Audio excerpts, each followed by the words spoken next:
ಶ್ರೀ ಗುರುಭ್ಯೋ ನಮಃ. ವಾಲ್ಮೀಕಿ ರಾಮಾಯಣದ ಅಯೋಧ್ಯಾಕಾಂಡದ 114ನೇ ಸರ್ಗ ನಿನ್ನೆ ಸಮಾಪ್ತ ಆಗಿತ್ತು. ರಾಮನ ಪಾದಕೆಗಳನ್ನು ತನ್ನ ಜೊತೆಗೆ ತೆಗೆದುಕೊಂಡು ಬಂದು ಭರತ ರಾಜಧಾನಿಗೆ ಪ್ರವೇಶ ಮಾಡಿದ ಅನ್ನುವಲ್ಲಿಗೆ ಆ ಸರ್ಗ ಮುಕ್ತಾಯ ಆಗಿತ್ತು. 115ನೇ ಸರ್ಗದಲ್ಲಿ ಆತ ನಂದಿಗ್ರಾಮಕ್ಕೆ ಪ್ರಯಾಣ ಮಾಡಿದ ಘಟನೆಯ ವರ್ಣನೆ ಇದೆ. ವಸಿಷ್ಠ ಮೊದಲಾದವರಿಗೆ ಅವ್ರು ಹೇಳಿದ, ನಾನಿನ್ನು ನಂದಿಗ್ರಾಮಕ್ಕೆ ಪ್ರಯಾಣ ಮಾಡ್ತೇನೆ, ಇದಕ್ಕಾಗಿ ತಮ್ಮೆಲ್ಲರ ಅನುಜ್ಞೆ ನನಗೆ ಬೇಕು. ಇಲ್ಲಿ ರಾಮನ ದಶರಥನ ನೆನಪು ನನಗೆ ಮೇಲಿಂದ ಮೇಲೆ ಬಾಧನೆ ಮಾಡಿ ನನ್ನ ಸಂಕಷ್ಟಕ್ಕೀಡು ಮಾಡಿದೆ. ಹಾಗಾಗಿ ನಂದಿಗ್ರಾಮಕ್ಕೆ ನಾನು ಹೊರಟು ಹೋಗ್ತೀನಿ ಅಂತ ಹೇಳಿದೆ. ನಿನ್ನ ನಿರ್ಧಾರ ಯೋಗ್ಯ ಆಗಿದೆ. ನಿನ್ನ ಈ ಪ್ರಾರ್ಥನೆ ಏನಿದೆ ಅದನ್ನು ಅನುಮೋದಿಸದೆ ಇರಲಿಕ್ಕೆ ನಮಗೆ ಹೇಗೆ ಸಾಧ್ಯ? ನೀನು ನಂದಿಗ್ರಾಮಕ್ಕೆ ತೆರಳು ಅಂತ ಅವರೆಲ್ಲ ಹೇಳಿದರು. ಸಾರಥಿಗೆ ರಥ ಸಿದ್ಧ ಮಾಡು ಅಂತ ಹೇಳಿದ. ತಾನು ರಥವನ್ನು ಹತ್ತಿದ ಶತ್ರುಘ್ನನ ಜೊತೆಗೂಡಿ. ವಸಿಷ್ಠ ಗುರುಗಳು ಪುರೋಹಿತರೆಲ್ಲರೂ ಕೂಡ ರಥದ ಮುಂಭಾಗದಲ್ಲಿ ಪ್ರಯಾಣ ಮಾಡಿದರು. ಅಯೋಧ್ಯೆಯಿಂದ ಪೂರ್ವ ದಿಕ್ಕಿಗೆ ನಂದಿಗ್ರಾಮ ಇತ್ತು, ಅಲ್ಲಿ ಆತ ಹೊರಟ. ಚತುರಂಗ ಬಲ ಸಮೇತವಾದ ಸೈನ್ಯವು ಕೂಡ ಆತನ ಹಿಂದಿನ ಪ್ರಯಾಣ ಹೊರಟಿತ್ತು. ಪಾದಕೆಗಳನ್ನು ತಲೆಯ ಮೇಲೆ ಇಟ್ಕೊಂಡು ನಂದಿಗ್ರಾಮಕ್ಕೆ ಆತ ಪ್ರವೇಶಿಸಿದ. ರಥದಿಂದ ಇಳಿದ ಮೇಲೆ ಅವರಿಗೆಲ್ಲರಿಗೂ ಹೇಳಿದ, ನಮ್ಮ ಅಣ್ಣ ಈ ರಾಜ್ಯವನ್ನು ನನ್ನ ಕಡೆ ನ್ಯಾಸ ರೂಪದಲ್ಲಿ ಇಟ್ಟಿದ್ದಾನೆ. ನಾನು ಬರೋವರೆಗೂ ಇದನ್ನು ನೋಡ್ಕೋ ಅನ್ನೋ ಅರ್ಥದಲ್ಲಿ. ಈ ರಾಜ್ಯದ ಯೋಗಕ್ಷೇಮವನ್ನು ನೋಡ್ಕೊಳ್ಳಿಕ್ಕೆ ನಾನು ಸಮರ್ಥ ಅಲ್ಲ, ಅವನೇ ಈ ಯೋಗಕ್ಷೇಮವನ್ನು ನೋಡ್ಕೊಳ್ಬೇಕು. ಈ ಮಾತನ್ನು ಹೇಳಿ ಆ ಪಾದಕಿಗಳಿಗೆ ನಮಸ್ಕರಿಸಿದ. ಆಮೇಲೆ ಆ ಸಾಮ್ರಾಜ್ಯವನ್ನು ಆ ಪಾದಕಿಗಳಿಗೆ ಅರ್ಪಣೆ ಮಾಡಿದ. ಇದು ನಿಮ್ಮದೇ ರಾಜ್ಯ ಅಂತೇಳಿ ಪ್ರಜೆಗಳಿಗೆ ಹೇಳಿದ, ಈ ಪಾದಕಿಗಳ ಮೇಲೆ ಛತ್ರವನ್ನು ಹಿಡಿಯಿರಿ, ಇವುಗಳಿಗೆ ಚಾಮರ ಬೀಸಿರಿ, ಇವುಗಳನ್ನೇ ರಾಮನ ಪಾದಾರದಿಂದ ಅಂತ ನಾನು ತಿಳ್ಕೊಳ್ತೇನೆ. ಈ ಚರಣ ಕಮಲಗಳಿಂದಲೇ ನಮ್ಮಲ್ಲಿ ಸಾಮ್ರಾಜ್ಯದ ಶಾಸನ ನಡೀಬೇಕು ಇನ್ನು ಮುಂದೆ. ಆಭ್ಯಾಂ ರಾಜ್ಯೇ ಸ್ಥಿತೋ ಧರ್ಮ ಪಾದುಕಾಭ್ಯಾಂ ಗುರೋರ್ ಮಮ. ನಮ್ಮ ಗುರುವಾದ ರಾಮನ ಈ ಪಾದುಕೆಗಳಿಂದಲೇ ರಾಜ್ಯದ ಶಾಸನ ನಡೀಬೇಕು ಅಂತ ಅವರಿಗೆಲ್ಲರಿಗೂ ತನ್ನ ಅಭಿಪ್ರಾಯ ತಿಳಿಸಿದ. ಅವನ ಪ್ರತಿನಿಧಿಯಾಗಿದ್ದುಕೊಂಡು ನಾನು ಈ ಸಾಮ್ರಾಜ್ಯವನ್ನು ಆಳ್ತೇನೆ ಅವನು ಬರುವ ತನಕ. ಅವನು ಬಂದ ಕೂಡಲೇ ಅವನ ಚರಣ ಕಮಲಗಳಿಗೆ ಈ ಪಾದಕೆಯನ್ನು ತೊಡಿಸಿ ಆ ಸೊಬಗನ್ನು ನೋಡಬೇಕು ಅಂತ ನಾನು ಕಾತರಾಗಿದ್ದೇನೆ. ನನ್ನ ಸಾಮ್ರಾಜ್ಯವನ್ನು ಅವನಿಗೆ ಒಪ್ಪಿಸಿ, ಅಲ್ಲಿ ತನಕ ನನ್ನ ಮೇಲೇನು ಭಾರ ಇತ್ತು ಆ ಭಾರವನ್ನು ನಾನು ಕಳ್ಕೋತೇನೆ. ನಿವೇದ್ಯ ಗುರವೇ ರಾಜ್ಯಂ ಭಜಿಷ್ಯೆ ಗುರುವೃತ್ತಿತಾಂ. ಸಾಮ್ರಾಜ್ಯವನ್ನೆಲ್ಲ ಅವನಿಗೆ ಕೊಟ್ಟು ಅವನನ್ನು ಗುರು ಅಂತ ಭಾವಿಸಿಕೊಂಡು ನಾನು ಶಿಷ್ಯನಾಗಿದ್ದುಕೊಂಡು ಜೀವನ ಕಳೀತೇನೆ. ರಾಜ್ಯಂ ಚ ಇದಂ ಅಯೋಧ್ಯಾಂ ಚ ಧೂತ ಪಾಪೋ ಭವಾಮಿ ಚ.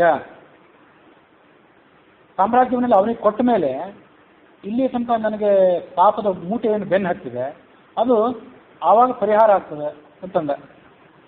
ತಾನಿನ್ನೂ ಪಾಪ ಮಾಡಿದ್ದೇನೆ ಅನ್ನೋದು ಪ್ರಜ್ಞೆ ಅವನಿಗೆ ಹೋಗಿರಲಿಲ್ಲ. ಇನ್ನೂ 14 ವರ್ಷದಿಂದ ನನ್ನ ಜೊತೆಗೆ ಇರೋದು ಈ ಪಾಪದ ಮೂಟೆ. ರಾಮನಿಗೆ ಆ ಸಾಮ್ರಾಜ್ಯವನ್ನು ಯಥಾಸ್ಥಿತವಾಗಿ ಒಪ್ಪಿಸಿದ ಮೇಲೆ ಈ ಪಾಪದ ಮೂಟೆ ನನ್ನ ಹೆಗಲಿಂದ ಕೆಳಗಿಳಿಯಬೇಕು. ವ್ಯಾಖ್ಯಾನದಲ್ಲಿ ಶಿಷ್ಯನ ಚರ್ಯ ಹೇಗಿರಬೇಕು ಅಂತ ಒಂದು ಕಡೆ ತಿಳಿಸ್ತಾರೆ. ನೋದಿತೋ ಗುರುಣಾ ನಿತ್ಯಂ ಅಪ್ರಚೋದಿತ ಏವವ ಕುರ್ಯಾದಧ್ಯಯನೇ ಯತ್ನಂ ಆಚಾರ್ಯಸ್ಯ ಹಿತೇಶು ಚ. ಯಾವಾಗಲೂ ಗುರುವಿನ ಹಿತವನ್ನು ಬಯಸಬೇಕು. ಗುರುಗಳು ಹೇಳದೇ ಇದ್ರೂ ಕೂಡ ಇಂಥ ಕೆಲಸ ಮಾಡು, ಹೀಗೆ ಮಾಡಬೇಡ ಅಂತ ಅವ್ರು ಹೇಳಬೇಕಾಗಿಲ್ಲ. ನಾನು ಯಾವಾಗಲೂ ನ್ಯಾಯಯುತವಾದಂಥ ಮಾರ್ಗದಲ್ಲಿರಬೇಕು. ಅಧ್ಯಯನದಲ್ಲಿ ಆಸಕ್ತನಾಗಿರಬೇಕು. ಕಾಯ ವಾಚ ಮನಸ್ಸ ಗುರುವಿಗೆ ನಿಷ್ಠನಾಗಿರಬೇಕು. ಅವನ ಗುರುವಿನ ಎದುರಿನಲ್ಲಿ ಯಾವುದೇ ಆಡಂಬರವನ್ನು ತೋರಿಸಬಾರ್ದು. ಹೀನ ಅನ್ನ ವಸ್ತ್ರವೇಷ, ಅವನಿಗಿಂತ ಉತ್ತಮ ವಸ್ತ್ರಗಳನ್ನು, ಉತ್ತಮ ಯಾವುದೇ ವಸ್ತುಗಳನ್ನು ಉಪಯೋಗ ಮಾಡಬಾರ್ದು. ಅವನ ಅರ್ಪಣೆ ಇಲ್ಲದೆ ಅವನ ಎದುರು ಕೂತ್ಕೊಳ್ಬಾರ್ದು. ಗುರುವಿನ ಮೇಲೆ ಯಾರಾದರೂ ಆಪಾದನೆ ಹೊರಿಸ್ತಾ ಇದ್ರೆ ಆಪಾದನೆಯನ್ನು ಕಿವಿಯಿಂದ ಕೇಳಬಾರ್ದು ಕೂಡ. ಕಿವಿ ಮುಚ್ಕೊಂಡು ಆ ಸ್ಥಳದಿಂದ ಹೊರಟು ಹೋಗಬೇಕು. ಈಗ ನಾನು ನಮ್ಮ ಅಣ್ಣನನ್ನು ಗುರು ಅಂತ ಭಾವಿಸಿ ಆತನ ಜೊತೆಗಿದ್ದು ನನ್ನ ಪಾಪಗಳನ್ನೆಲ್ಲ ಕಳ್ಕೊಳ್ತೇನೆ ಅಂತಂದ ಅವನು.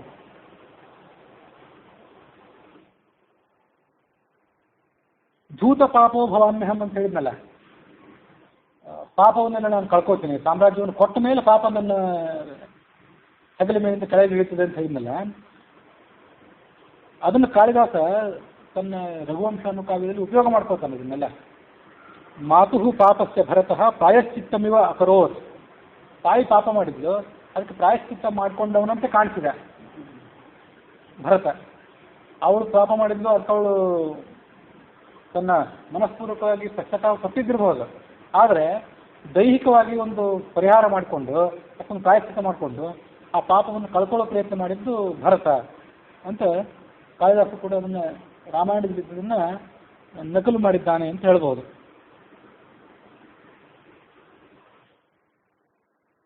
ಇಲ್ಲಿ ತನಕ ನಾನು ರಾಮನ ಪ್ರತಿನಿಧಿಯಾಗಿ ಏನು ಸಾಮ್ರಾಜ್ಯವನ್ನು ಆಳ್ಕೊಂಡಿದ್ದೇನೆ, ಇದರ 4 ಪಟ್ಟು ಹೆಚ್ಚಿನ ಪುಣ್ಯ. ಪುಣ್ಯ ಅಂದರೆ ಭಗವಂತನ ಪ್ರೀತಿ.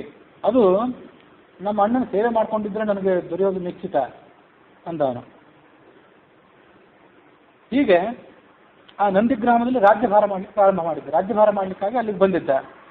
ಅಯೋಧ್ಯೆಯಲ್ಲಿ ಇರಲಿಕ್ಕೆ ಅವನು ಅಪೇಕ್ಷೆ ಕೊಡಲಿಲ್ಲ. ಅಯೋಧ್ಯೆಗೆ ಕಾಲೇ ಇಡೋದಿಲ್ಲ ಅಂತ ಹೇಳಿದ್ದ. ಆದರೆ ಒಂದು ಬಾರಿ ಮಾತ್ರ ಅಯೋಧ್ಯೆಗೆ ಹೋಗಿ ಬಂದಿದ್ದ.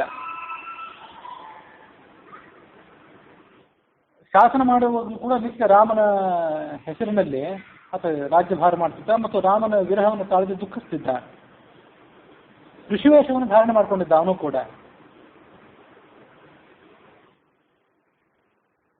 ರಾಮನ ಪಾಲಕಿಗಳಿಗೆ ಪಟ್ಟಾಭಿಷೇಕ ಮಾಡಿದ. ದಿನ ಪಾಲಕಿಗಳಿಗೆ ಪೂಜೆ ಮಾಡ್ತಿದ್ದ. ತಾನೇ ಅವುಗಳಿಗೆ ಚಾಮರ ಬೀರ್ತಿದ್ದ. ಛತ್ರವನ್ನು ಕೂಡ ಹಿಡಿತಿದ್ದ. ಪ್ರತಿನಿತ್ಯ ಆ ಪಾಲಕಿಗಳ ಎದುರಿಗೆ ಬಂದು ನಿಂತ್ಕೊಂಡು ಆವತ್ತಿನ ಸಾಮ್ರಾಜ್ಯದ ಲೆಕ್ಕಾಚಾರ ಇತ್ಯಾದಿಗಳನ್ನೆಲ್ಲ ಅದಕ್ಕೆ ಒಪ್ಪಿಸ್ತಿದ್ದ. ಇಂತಿಂಥ ಘಟನೆಗಳಾದವು, ನಿನ್ನ ಅನುಜ್ಞೆಯಲ್ಲಿ ಇದನ್ನೆಲ್ಲ ಮಾಡ್ತಿದ್ದೇನೆ ಅಂತ ಆ ಪಾಲಕಿಗಳಿಗೆ ಎಲ್ಲವನ್ನು ಕೂಡ ಹೇಳ್ತಿದ್ದ. ಆ ಪಾಲಕಿಗಳನ್ನು ತನ್ನ ಸ್ವಾಮಿ ಅಂತ ತಿಳ್ಕೊಂಡು ಅವುಗಳಿಗೆ ಅಧೀನನಾಗಿ ಅವನು ಬದುಕಿದ.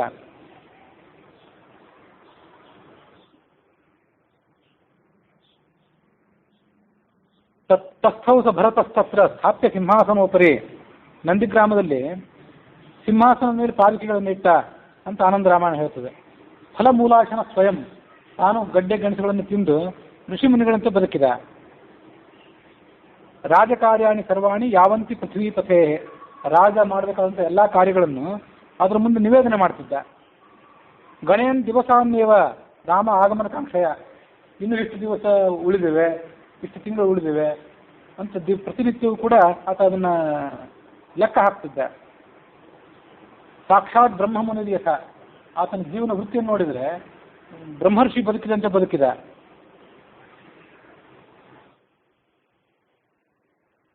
ರಾಜ್ಯಕ್ಕೆ ಸಂಬಂಧಪಟ್ಟಂತೆ, ಕೋಶಕ್ಕೆ ಸಂಬಂಧಪಟ್ಟಂತೆ ಯಾವುದಾದ್ರೂ ಒಂದು ವಿಶೇಷವಾದ ಕಾರ್ಯವನ್ನು ಮಾಡಬೇಕಂತಿದ್ರೆ ಆ ವಿಷಯವನ್ನು ಮೊದಲು ಪಾಲಕಿಗಳಿಗೆ ನಿವೇದನೆ ಮಾಡ್ತಿದ್ದ. ಇಂಥ ಕೆಲಸವನ್ನು ಮಾಡೋನಿದ್ದೇನೆ, ಸಮ್ಮತಿ ಬೇಕು ಅಂತ ಕೇಳ್ತಿದ್ದ. ಯಾರಾದರೂ ಸಾಮಂತರಾಜರು ಅನರ್ಘವಾದಂಥ ಕಾಣಿಕೆಗಳನ್ನು ತಂದೊಪ್ಪಿಸಿದರೆ ಅದನ್ನು ಕೂಡ ಪಾಲಕಿಗಳಿಗೆ ಮೊದಲು ತಂದು ಒಪ್ಪಿಸ್ತಿದ್ದ. ಮುಂದೆ ಅದನ್ನು ಸಾಮ್ರಾಜ್ಯದ ಭಂಡಾರದಲ್ಲಿ ಇದ್ವಿ ಅಂತ ಹೇಳ್ತಿದ್ದ, ಅನುಜ್ಞೆ ಕೊಡ್ತಿದ್ದ ಮಂತ್ರಿಗಳಿಗೆ, ಕೋಶಾಧಿಕಾರಿಗಳಿಗೆ. ಈ ಕಡೆ ಭರತನ ಶಾಸನ ಹೀಗೆ ಮುಂದುವರೆದಾಗ ಚಿತ್ರಕೂಟದಲ್ಲಿ ರಾಮನ ಆಶ್ರಮದಲ್ಲಿ ನಡೆದಂಥ ಘಟನೆಯ ವರ್ಣನೆ ಇದೆ ಮುಂದಿನ ಅಧ್ಯಾಯದಲ್ಲಿ. ಚಿತ್ರಕೂಟದಲ್ಲಿ ರಾಮ ವಾಸ ಮಾಡಿಕೊಂಡಿದ್ದಾಗ ಆ ಋಷಿಮುನಿಗಳು ಮೊದಲು ನಿಶ್ಚಿಂತರಾಗಿ ಸಮಾಧಾನಚಿತ್ತರಾಗಿ ವಾಸ ಮಾಡ್ಕೊಂಡಿರ್ತಿದ್ರು. ಕ್ರಮೇಣ ಅವ್ರ ಮುಖದಲ್ಲಿ ಭಯ, ಚಿಂತೆ ಇದು ರಾಮ ಲಕ್ಷ್ಮಣರಿಗೆ ಕಂಡು ಬಂತು. ಯಾವುದೋ ಒಂದು ಕಾರಣದಿಂದಾಗ ಋಷಿಮುನಿಗಳೆಲ್ಲ ಉದ್ವಿಗ್ನರಾಗಿದ್ದಾರೆ ಅಂತನ್ನೋದು ಅವನಿಗೆ ಅನುಭವಕ್ಕೆ ಬಂತು. ಕೆಲವು ಋಷಿಗಳು ರಾಮ ಲಕ್ಷ್ಮಣರನ್ನ ಕಡೆ ನೋಡ್ತಾ ಇದ್ರು, ತಮ್ಮ ಜೊತೆಯವರ ಜೊತೆಏನೋ ಪರಸ್ಪರ ಮಾತಾಡ್ಕೊಳ್ತಿದ್ರು. ಭಯ, ಶಂಕೆ ಅವ್ರ ಮನಸ್ಸಿನಲ್ಲಿ ಏನೇನೋ.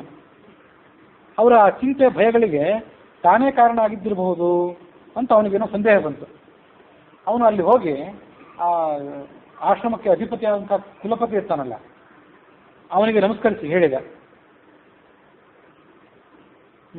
ನ ಕಚ್ಚಿದ ಅವಗನ್ ಕಿಂಚಿತ್ ಪೂರ್ವವೃತ್ತಮಿದಂ ತ್ವಯಿ ದೃಶ್ಯತೆ ವಿಕೃತಂ ಯೇನ ವಿಕ್ರಿಯಂತೆ ತಪಸ್ವಿನಃ. ಪೂಜ್ಯರೇ, ನನ್ನ ಹಿಂದಿನವರು ಅನೇಕ ಸದ್ಗುಣಗಳನ್ನು ತಮ್ಮಲ್ಲಿ ಅಳವಡಿಸಿಕೊಂಡು ನ್ಯಾಯಯುತವಾಗಿ ರಾಜ್ಯಭಾರ ಮಾಡ್ತಿದ್ರು. ಅವರಲ್ಲಿದ್ದಂಥ ಯಾವುದಾದ್ರೂ ಸದ್ಗುಣಕ್ಕೆ ನನ್ನಲ್ಲಿ ಲೋಪ ಕಂಡಿದೆಯೋ ಹೇಗೆ? ಯಾತಕ್ಕಾಗಿ ನೀವು ನನ್ನ ಬಗ್ಗೆ ಸಂಶಯ ಮಾಡ್ತಿದ್ದೀರಿ? ಅಥವಾ ನನ್ನ ಕಡೆಯಿಂದ ಏನೋ ತಪ್ಪಾಗದೇ ಇದ್ರು ನನ್ನ ಸಹೋದರ ಲಕ್ಷ್ಮಣ ಏನಾದರೂ ತಪ್ಪು ಮಾಡಿದ್ನ? ಸೀತೆ ಯಾವತ್ತೂ ಕೂಡ ಋಷಿಮುನಿಗಳಿಗೆ ಅರ್ಘ್ಯಪಾದ್ಯಾದಿಗಳನ್ನಿಟ್ಟು ಸತ್ಕಾರ ಮಾಡೋದರಲ್ಲಿ ಕುಶಲಳಾಗಿದ್ಲು. ಅಂಥವಳು ಯಾವುದಾದ್ರೂ ಋಷಿಗೆ ಅಥವಾ ಮತ್ತಾವಳಾದರೊಬ್ಬ ಋಷಿ ಕನ್ಯೆಗೆ ಸೇವೆ ಮಾಡೋದ್ರಲ್ಲಿ ಏನಾದರೂ ವ್ಯತ್ಯಯ ಮಾಡಿದ್ಲೋ ಹೇಗೆ?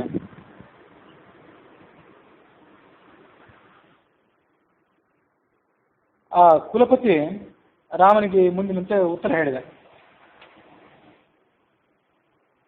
ಕುತಃ ಕಲ್ಯಾಣ ಸತ್ವಾಯ ಕಲ್ಯಾಣ ಅಭಿರತೆ ತಥಾ ಚಲನಂ ತಾತ ವೈದೇಶ್ಯಾ ತಪಸ್ವಿಷು ವಿಶೇಷತಃ. ನಿನ್ನ ಪತ್ನಿ ಸೀತೆ ಯಾವತ್ತು ಕಲ್ಯಾಣ ಸ್ವಭಾವದವಳು, ಯಾರಿಗೂ ಕೂಡ ಯಾವುದೇ ದ್ರೋಹವನ್ನು ಬಗೆಯದಂಥವಳು. ಅವಳು ತಪಸ್ವಿಗಳ ಬಗ್ಗೆ ಕೆಟ್ಟದಾಗಿ ಹೇಗೆ ನಡ್ಕೊಳ್ಳಿಕ್ಕೆ ಸಾಧ್ಯ? ಆದರೆ ನಮಗೇನು ಈಗ ಆತಂಕ ಬಂದು ಒದಗಿದೆ ಅಂತಂದ್ರೆ, ನೀನು ಪತ್ನಿ ಸಮೇತನಾಗಿ ಲಕ್ಷ್ಮಣ ಸಮೇತನಾಗಿ ಇಲ್ಲಿ ಬಂದು ವಾಸ ಮಾಡ್ತಿದ್ದೀಯಲ್ಲ, ಆ ಕಾರಣದಿಂದಾಗಿ ನಿನ್ನ ಕಾರಣದಿಂದಾಗಿ ರಾಕ್ಷಸರು ನಮ್ಮನ್ನ ಪೀಡಿಸಲಿಕ್ಕೆ ಪ್ರಾರಂಭ ಮಾಡಿದ್ದಾರೆ. ಅದರಿಂದ ತಪಸ್ವಿಗಳಿಗೆಲ್ಲ ಭಯ ಆಗಿ ಅವರು ಚಿಂತೆ ಮಾಡ್ತಿದ್ದಾರೆ. ರಾವಣನ ತಮ್ಮ ಖರ ಅಂತ ಒಬ್ಬ ಇದ್ದಾನೆ. ಅವನು ಈ ಜನಸ್ಥಾನದಲ್ಲಿ ವಾಸ ಮಾಡುವಂತಹ ಎಲ್ಲ ಋಷಿಗಳನ್ನ ಹಿಂಸೆ ಪಡಿಸ್ತಿದ್ದಾನೆ. ಅವನು ನರಮಾಂಸ ಭಕ್ಷಕ, ಗರ್ವಿಷ್ಠ. ನಿನ್ನ ಮತ್ತು ಲಕ್ಷ್ಮಣನ ಪರಾಕ್ರಮ ಆತನಿಗೆ ಸಹನೆಗೆ ಬಂದಿಲ್ಲ. ಅವರು ವಿಕೃತವಾದಂತಹ ಭಯಂಕರವಾದ ರೂಪಗಳನ್ನು ಧರಿಸಿಕೊಂಡು ಇಲ್ಲಿರುವಂತಹ ತಪಸ್ವಿಗಳಿಗೆ ತೊಂದರೆ ಕೊಡ್ತಾರೆ, ಭಯ ಪಡಿಸ್ತಾರೆ. ಆ ಮುನಿಗಳ ಮೇಲೆ, ಮುನಿಗಳ ಯಜ್ಞ ವೇದಿಕೆಗಳ ಮೇಲೆ ಮಧ್ಯ ಮಾಂಸಾದಿಗಳನ್ನು ತಂದು ಸುರಿಯುತ್ತಾರೆ. ಆ ಕ್ರೂರಿಗಳು ಹೀಗೆ ಋಷಿಗಳನ್ನು ನಾನಾ ರೀತಿಯಾಗಿ ಪೀಡಿಸ್ತಾರೆ. ಯಾವುದೋ ಒಂದು ನಿರ್ದಿಷ್ಟ ಸ್ಥಳದಲ್ಲಿ ಬಚ್ಚಿಟ್ಕೊಂಡು ಆ ಋಷಿಗಳಲ್ಲಿ ಸಂಚಾರ ಮಾಡಲಿಕ್ಕೆ ಬಂದಾಗ ಅವರನ್ನು ಹೆದರಿಸ್ತಾರೆ. ಯಜ್ಞದ ಸಾಮಗ್ರಿಗಳು, ಸೃಕ್ಸುವ ಮೊದಲಾದವುಗಳು, ಪುಣ್ಯಾಹಾರ ಕಲಶಗಳು, ಇದಕ್ಕೆಲ್ಲದಕ್ಕೂ ಅವರು ಅಪಾದಿತ್ಯ ತಂದು ಹೊಡುತ್ತಿದ್ದಾರೆ. ಯಜ್ಞದ ಅಗ್ನಿಯ ಮೇಲೆ ನೀರು ಸುರಿದು ಅದನ್ನೆಲ್ಲ ಶಾಂತ ಮಾಡ್ತಿದ್ದಾರೆ. ಹಾಗಾಗಿ ಆ ರಾಕ್ಷಸರ ಪೀಡೆ ಎಲ್ಲಿದೆ ಇರುವಂಥ ಮತ್ತೊಂದು ಯಾವುದಾದ್ರೂ ಪ್ರದೇಶಕ್ಕೆ ನಾವೆಲ್ಲ ಹೊರಟು ಹೋಗೋಣ ಅಂತ ಈ ಋಷಿಮುನಿಗಳು ಮಾತಾಡ್ತಿದ್ದಾರೆ. ಋಷಿಮುನಿಗಳು ಇಲ್ಲಿ ತನಕ ಯಾವುದೇ ಹಿಂಸೆಗೆ ತೀವ್ರವಾಗಿ ಒಳಗಾಗಿಲ್ಲ. ಆದರೆ ತೀವ್ರ ಹಿಂಸೆ ನಮಗೆ ಬಂದು ತಟ್ಟೋದಕ್ಕಿಂತ ಮೊದಲೇ ನಾವು ಈ ಸ್ಥಳದಿಂದ ಹೊರಟು ಹೋಗ್ತೇವೆ, ನೀನು ಕೂಡ ನಮ್ಮ ಜೊತೆಗೆ ಬಂದ್ಬಿಡು ಅಂದ್ರು ಕುಲಪತಿ. ಈ ರಾಕ್ಷಸರ ಉಪಟ ಇಲ್ಲದೆ ಇರುವಂಥ ಮತ್ತೊಂದು ಜಾಗಕ್ಕೆ ಹೊರಟೋಗೋಣ, ನಿನಗೆ ಅಪೇಕ್ಷೆ ಇದ್ರೆ ನೀನು ಕೂಡ ಅಲ್ಲಿ ಬಾ. ಸ ಕರತ್ವಸ್ಯ ಸಂದೇಹ ನಿತ್ಯಂ ವ್ಯರ್ಥಸ್ಯ ರಾಘವ ಸಮರ್ಥಸ್ಯಾಪಿ ಸತಃ ವಾಸಃ ದುಃಖ ಮಿಹ ಅದ್ಯತೆ. ನೀನು ಪರಾಕ್ರಮಶಾಲಿ, ಅದ್ರ ಬಗ್ಗೆ ಏನು ವಿವಾದ ಇಲ್ಲ. ನಿನ್ನ ಯೋಗಕ್ಷೇಮ, ನಿನ್ನ ಪತ್ನಿಯ, ನಿನ್ನ ತಮ್ಮ ಯೋಗಕ್ಷೇಮದಲ್ಲಿ ನೀನು ಯಾವತ್ತೂ ಕೂಡ ಜಾಗರೂಕನೂ ಹೌದು, ಅದೆಲ್ಲ ಸರಿಯೇ. ಆದರೆ ನೀನು ಭಾರ್ಯಾ ಸಮೇತ ಆಗಿರೋದ್ರಿಂದ ನಿನಗೆ ಕೆಲವು ಇತಿಮಿತಿಗಳಿವೆ. ಹಾಗಾಗಿ ನಮಗೆ ಇಷ್ಟೆಲ್ಲ ಸಂದೇಹ. ನಿನಗೇನಾದರೂ ತೊಂದರೆ ತಂದು ಒಡ್ಡಬಹುದು, ನಿನ್ನ ಕಾರಣದಿಂದಾಗಿ ನಮಗೂ ಕೂಡ ತೊಂದರೆ ಆಗಬಹುದು ಅಂತ ನಮಗೆ ಸಂದೇಹ. ರಾಮ ಕುಲಪತಿಗೆ ನಾನಾ ಥರ ಸಂದೇಹ ಹೇಳಿದ. ಆದರೆ ಆ ಕುಲಪತಿ ಮತ್ತು ಕುಲಪತಿ ಶಿಷ್ಯರು ಅಲ್ಲಿಂದ ಎದ್ದು ಹೋಗಬೇಕು ಅಂತ ತೀರ್ಮಾನ ಮಾಡಿಬಿಟ್ಟಿದ್ರು ಈಗಾಗಲೇ. ಅವರನ್ನು ತಡೀಲಿಕ್ಕಾಗಲಿಲ್ಲ ರಾಮನಿಗೆ. ರಾಮ ಸ್ವಲ್ಪ ದೂರ ತನಕ ಹೋಗಿ ಅವರನ್ನ ಬೀಳ್ಕೊಟ್ಟು ಬಂದ.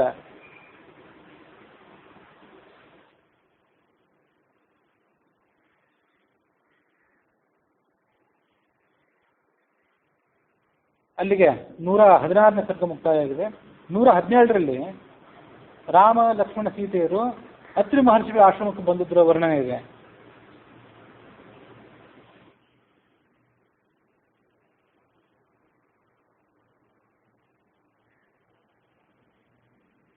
ಈ ಆನಂದ ರಾಮಾಯಣದಲ್ಲಿ ಆ ಚಿತ್ರಕೂಟದ ಜಾಗವನ್ನು ಬಿಟ್ಟು ಮುಂದಿನ ಪ್ರದೇಶಕ್ಕೆ ಪ್ರಯಾಣ ಮಾಡಿದ್ರೆ ವರ್ಣನೆ ಅದಕ್ಕೊಂದು ಕಾರಣ ಬೇರೆ ಇದೆ. ಈ ಋಷಿಮುನಿಗಳೆಲ್ಲ ಹೊರಟು ಹೋದ್ಮೇಲೆ ಈ ಜಾಗವನ್ನು ಯಾಕೆ ಬಿಟ್ಟ ರಾಮ ಅನ್ನೋದಕ್ಕೆ ವಾಲ್ಮೀಕಿ ರಾಮಾಯಣದಲ್ಲಿ ಬಂದದ್ದು ಮತ್ತು ಆನಂದ ರಾಮಾಯಣದಲ್ಲಿ ಬಂದದ್ದು ಒಂದು ಸ್ವಲ್ಪ ವ್ಯತ್ಯಾಸ ಇದೆ. ಅದನ್ನು ಸ್ವಲ್ಪ ಗಮನಿಸಬೇಕು.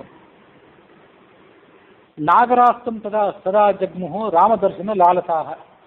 ನಗರ ಸಮೀಪದಲ್ಲೇ ಇದ್ದಿದ್ದರಿಂದ, ಪ್ರಯಾಗ ನಗರ ಸಮೀಪದಲ್ಲೇ ಇತ್ತಲ್ಲ, ಹಾಗಾಗಿ ರಾಮ ಅಲ್ಲಿದ್ದಾನೆ ಅಂತ ಗೊತ್ತಾದ್ಮೇಲೆ ಅನೇಕ ಜನ ರಾಮನನ್ನು ಭೇಟಿ ಆಗಬೇಕು ಅನ್ನೋ ಕಾರಣಕ್ಕಾಗಿ ಮೇಲಿನ ಮೇಲೆ ಬರ್ತಿದ್ರು.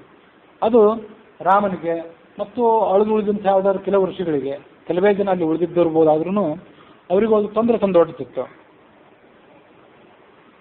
ದೃಷ್ಟ ಸಜ್ಜನ ಸಂಭಾಗಂ, ತನ್ನಿಂದಾಗಿ ಆ ಆಶ್ರಮದ ಜನರಿಗೆ ತೊಂದರೆ ಆಗಬಹುದು ಅಂತ ಆಲೋಚನೆ ಮಾಡಿದ ರಾಮ ಅಂತ ಆನಂದ ರಾಮಾಯಣದಲ್ಲಿದೆ. ಆ ಕುಲಪತಿ ಆಗಲಿ ಅವನ ಶಿಷ್ಯರಾಗಲಿ ರಾಕ್ಷಸರ ಉಪದ್ರವಕ್ಕೆ ಹೆದರಿ ಓಡಿ ಹೋಗಿದ್ರು ವರ್ಣನೆ ಆನಂದ ರಾಮಾಯಣದಲ್ಲಿಲ್ಲ, ಅದು ವಾಲ್ಮೀಕಿ ರಾಮಾಯಣದಲ್ಲಿ ಅಷ್ಟೇ.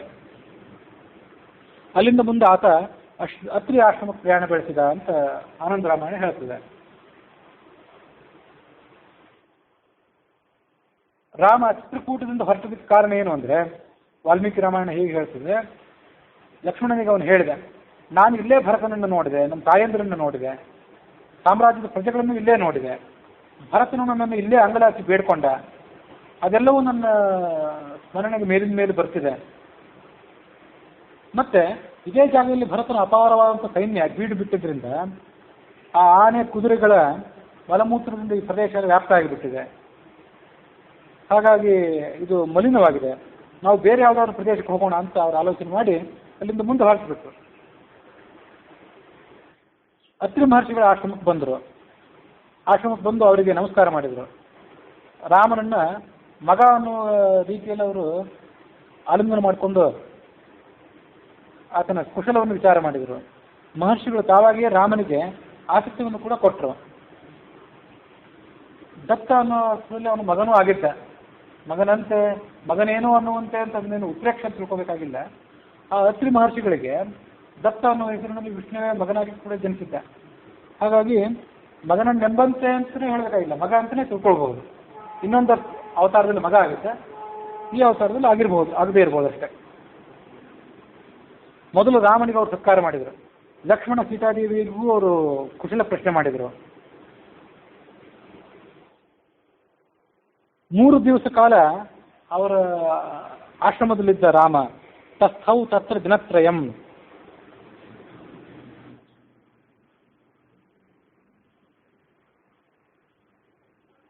ಅನಸೂಯೆ ಅತ್ರಿ ಋಷಿಗಳ ಪತ್ನಿ ಆವಾಗ ಅಲ್ಲಿಗೆ ಆಗಮಿಸಿದಳು.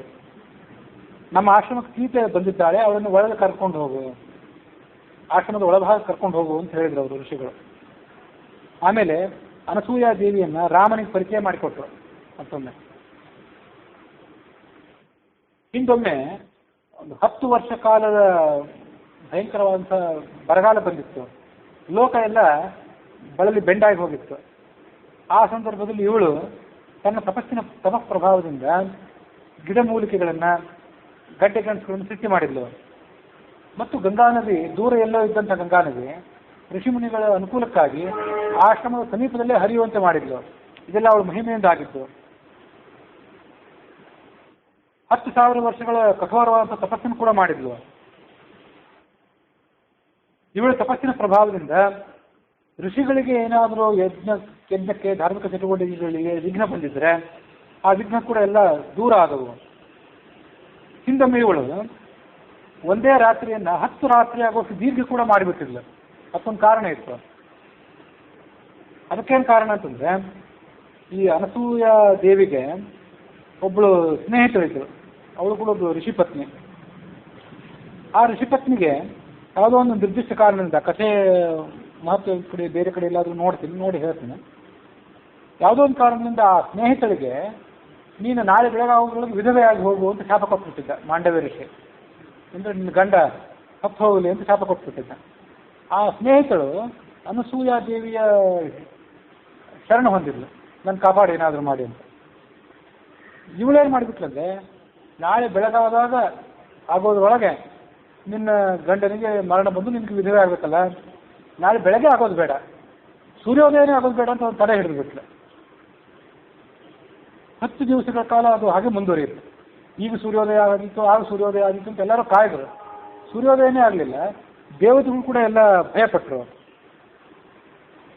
ಅವಳ ಸಮೀಪಕ್ಕೆ ಧಾವಿಸಿ ಬಂದರು. ಆಮೇಲೆ ಆ ಶಾಪದ ಪ್ರಭಾವವನ್ನು ಅವರು ಎಲ್ಲರೂ ಕೂಡ ತಡೆದರು.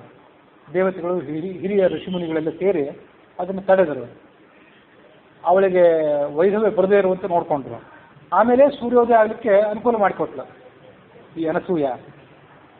ಮತ್ತೊಂದ್ಸಲ ನೆನಪು ಮಾಡ್ಕೋಬೇಕು, ಅದು ಅನುಸೂಯ ಅಲ್ಲ, ಅನಸೂಯ. ತಪ್ಪಾಗಿ ಅನುಸೂಯ ಅಂತ ಅಂತೇಳಿ ಹಿಂದೊಮ್ಮೆ ಹೇಳಿದ್ದೆ. ಇದು ಅನಸೂಯ. ಅಸೂಯ ಅಂತಂದ್ರೆ ಹೊಟ್ಟೆ ಕಿಚ್ಚು ಅಂತ ಅರ್ಥ. ಇನ್ನೊಬ್ಬರು ಗುಣಗಳನ್ನು ಸಹಿಸ್ಕೊಳ್ಳಿಕ್ಕಾಗದೇ ಇರೋದು, ಇನ್ನೊಬ್ಬರು ಅಭಿವೃದ್ಧಿಯನ್ನು ಸಹಿಸ್ಕೊಳ್ಳಿಕ್ಕಾಗದೇ ಇರೋದು, ಇನ್ನೊಬ್ಬರು ಗುಣಗಳನ್ನು ಗುಣ ಅಂತ ತಿಳ್ಕೊಳ್ಳೋದೇನೆ ಅದನ್ನು ದೋಷ ಅಂತ ತಿಳ್ಕೊಳ್ಳೋದು. ಆ ಅಸೂಯ ಇಲ್ಲದೆ ಇರುವವಳೆ ಅನಸೂಯ ಅಂತ ಈಗ ಅರ್ಥ ಮಾಡ್ಬೋದು. ಈ ಅನಸೂಯ ದೇವಿಯನ್ನ ನೀನು ನಿನ್ನ ತಾಯಿ ಅಂತಲೇ ಭಾವಿಸಬೇಕು ಅಂದ್ರು ಅವರು ಅತ್ರಿ ಋಷಿಗಳು ರಾಮನಿಗೆ.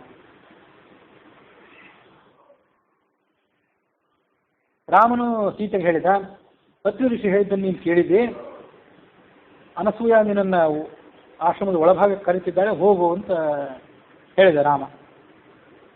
ಅನಸೂಯ ಇತಿ ಯಾ ಲೋಕೆ ಕರ್ಮಭಿ ಖ್ಯಾತಿಮಾಗತ. ಉಳಿದವರಿಗೆ ನಮಗೆ ಹೆಸರುಗಳೆಲ್ಲ ಇಟ್ಟ ಹೆಸರುಗಳಷ್ಟೇ.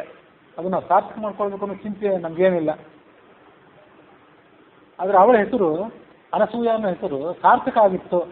ತನ್ನ ಕರ್ಮಗಳಿಂದಲೇ ಸಾರ್ಥಕ ಆಗಿತ್ತು, ಅವಳ ಪ್ರವೃತ್ತಿಯಿಂದಲೇ.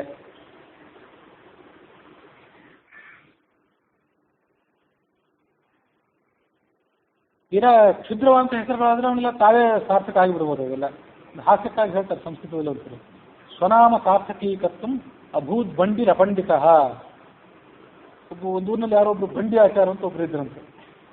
ಆ ಬಂಡಿ ಆಚಾರಿಗೆ ತನ್ನ ಹೆಸರು ಸಾರ್ಥಕ ಮಾಡ್ಕೊಳ್ಬೇಕು ಅಂತ ಅಪೇಕ್ಷೆ ಆಯಿತು. ಹೇಗೆ ಸಾರ್ಥಕ ಮಾಡ್ಕೋಬೇಕು? ಅಭೂತ್ ಬಂಡಿ ಅಪಂಡಿತ, ಏನೂ ಹೋಗಲಿಲ್ಲ, ಶುದ್ಧನಾಗಿ ಬದುಕಿದ್ರು. ಆ ಮೂಲಕ ಅವ್ರು ಬಂಡಿ ಆದಂತೆ ಆಯಿತು. ಬಂಡಿ ಅಂದರೆ ಅದೊಂದು ನಿರ್ಜೀವ ವಸ್ತು. ಅದಕ್ಕೇನು ಜ್ಞಾನ, ವಿವೇಕ, ಶಾಸ್ತ್ರಾಭ್ಯಾಸ ಇರೋದಿಲ್ಲ. ಅದಂತೆ ಇವರು ಶುದ್ಧರಾಗಿ ಯಾವ ವಿದ್ಯಾಭ್ಯಾಸ ಇಲ್ಲದೆ ಬದುಕಿದ್ರು. ಆ ಮೂಲಕವಾಗಿ ಬಂಡಿ ಆಚಾರ್ಯರು ಅವರು ಅಪಂಡಿತರಾಗಿ ತಮ್ಮ ಹೆಸರನ್ನು ಸಾರ್ಥಕ ಮಾಡ್ಕೊಂಡ್ರು. ಇಂಥ ಹೆಸರನ್ನು ಸಾರ್ಥಕ ಮಾಡ್ಕೊಳ್ತೇವೆ ನಾವೆಲ್ಲ. ಆದರೆ ನಮಗೆ ಇಟ್ಟಿರುವಂಥ ಯೋಗ್ಯ ಹೆಸರನ್ನು ಸಾರ್ಥಕ ಮಾಡ್ಕೊಳ್ಳೋದಕ್ಕೆ ನಮಗೆ ಯಾವುದೇ ಕಾಳಜಿ ಇರೋದಿಲ್ಲ ನಮ್ಮಲ್ಲಿ. ಆದರೆ ಅವಳ ಹೆಸರು ಅವಳ ಕರ್ಮಗಳ ಮೂಲಕವೇ ಸಾರ್ಥಕ ಆಗಿತ್ತು. ಅನಸೂಯ ದೇವಿಯ ಬಳಿಗೆ ಸೀತೆ ಹೋದ್ಲು. ಅತ್ಯಂತ ವೃದ್ಧಳಾಗಿಬಿಟ್ಟಿದ್ದಂತವ. ಅಂಗಾಂಗ ಎಲ್ಲ ಶಿಥಿಲಾಗಿಬಿಟ್ಟಿತ್ತು ಅವಳದು. ಚರ್ಮ ಸುಕ್ಕುಗಟ್ಟಿತ್ತು. ಮುಪ್ಪಿನಿಂದ ಅವಳ ತಲೆ ಕೂದಲೆಲ್ಲ ಬಿಳುಪಾಗಿಬಿಟ್ಟಿತ್ತು. ಅದೇ ನಿಲ್ಲಿಕ್ಕೂ ಆಗ್ತಿರ್ಲಿಲ್ಲ ಅವಳಿಗೆ, ಶರೀರದಲ್ಲಿ ಅಶಕ್ತಿಯ ಕಾರಣದಿಂದಾಗಿ.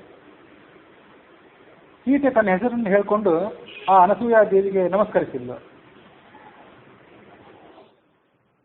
ಆಮೇಲೆ ಆ ಋಷಿಪತ್ನಿ ಅನಸೂಯ ದೇವಿ ಯೋಗಕ್ಷೇಮವನ್ನು ಕೂಡ ವಿಚಾರ ಮಾಡಿದ್ಲು.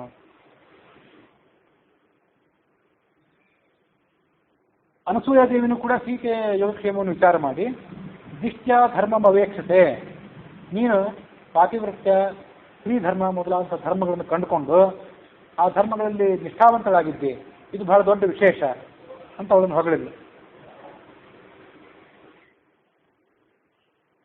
ತ್ಯಕ್ವಾ ಜ್ಞಾತಿ ಜನಂ ಸೀತೆ ಮಾನ ವೃದ್ಧಿಂ ಚ ಮಾನಿನಿ ಅವರುದ್ಧಂ ವನೇ ರಾಮಂ ದಿಷ್ಟ್ಯಾ ತ್ವಂ ಅನುಗಚ್ಚತಿ. ನಿನ್ನ ಬಂಧು ಬಾಂಧವರನ್ನೆಲ್ಲ ತೊರೆದು ಬಂದಿದ್ದೆ, ನಾನು ರಾಜಕುಮಾರಿ ಅನ್ನುವಂಥ ಅಭಿಮಾನವನ್ನು ತೊರೆದು ಬಂದಿದ್ದೆ, ರಾಮನನ್ನು ಹಿಂಬಾಲಿಸಿ ಬಂದಿದ್ದೆ. ಅದೊಂದು ದೊಡ್ಡ ವಿಷಯ, ದೊಡ್ಡ ಸಂಗತಿ, ಇದು ಬಹಳ ಆಶ್ಚರ್ಯದ ಸಂಗತಿ ಅಂದ್ಲು ಆ ಅನಸೂಯ. ನಗರಸ್ಥೋ ವನಸ್ಥೋ ವಾ ಶುಭೋ ವಾ ಯದಿ ವಾ ಅಶುಭ ಯಾಸಾಂ ಸ್ತ್ರೀಣಾಂ ಪ್ರಿಯೋ ಭರ್ತ ತಾಸಾಂ ಲೋಕಾಹ ಮಹೋದಯಾ. ಗಂಡ ಅವನು ಪಟ್ಟಣದಲ್ಲೇ ಇರಲಿ ಅಥವಾ ಹಳ್ಳಿ ಹೆಗ್ಗಾಡುಗಳಲ್ಲೇ ಇರಲಿ, ಅರಣ್ಯದಲ್ಲೇ ಇರಲಿ, ಅವನು ಶುಭ ಯದಿ ವಾ ಅಶುಭ, ಪುಣ್ಯಾತ್ಮನಾಗಿರಲಿ ಅಥವಾ ಪಾಪಿಷ್ಠನಾಗಿರಲಿ. ಶುಭ ಅಂದರೆ ಪುಣ್ಯಕರ್ಮನೂ ಹೌದು, ಅಶುಭ ಅಂದರೆ ಪಾಪಕರ್ಮ. ಅದಲ್ಲದೆ ಶುಭ ಅಂದರೆ ಸಮೃದ್ಧಿ ಉಳ್ಳವನಾಗಿರಲಿ ಅಥವಾ ಸಮೃದ್ಧಿ ಇಲ್ಲದೇ ಇದ್ದವನಾಗಿರಲಿ, ಅವನು ಹೇಗೇ ಇರಲಿ. ಯಾಸಾಂ ಸ್ತ್ರೀಣಾಂ ಪ್ರಿಯೋ ಭರ್ತ, ಅಂಥ ಗಂಡನನ್ನು ಅನುಸರಿಸ್ಕೊಂಡಿದ್ರೆ ಅವರು ತಮ್ಮ ಅವಸಾನದ ಬಳಿಕ ಆ ಗಂಡನ ಜೊತೆಗೆ ಸದ್ಗತಿಯನ್ನು ಪಡ್ಕೊಳ್ತಾರೆ. ದುಶ್ಶೀಲ ಕಾಮವೃತ್ತೋವಾ ಧನೈರ್ವಾ ಪರಿವರ್ಜಿತ ಸ್ತ್ರೀಣಾಂ ಆರ್ಯಸ್ವಭಾವಾನಾಂ ಪರಮಂ ದೈವತಂ ಪತಿ. ಪತಿ ದುಶ್ಶೀಲನೇ ಆಗಿರಲಿ, ಕಾಮಚಾರಿಯೇ ಆಗಿರಲಿ, ದಟ್ಟ ದರಿದ್ರನೇ ಆಗಿರಲಿ,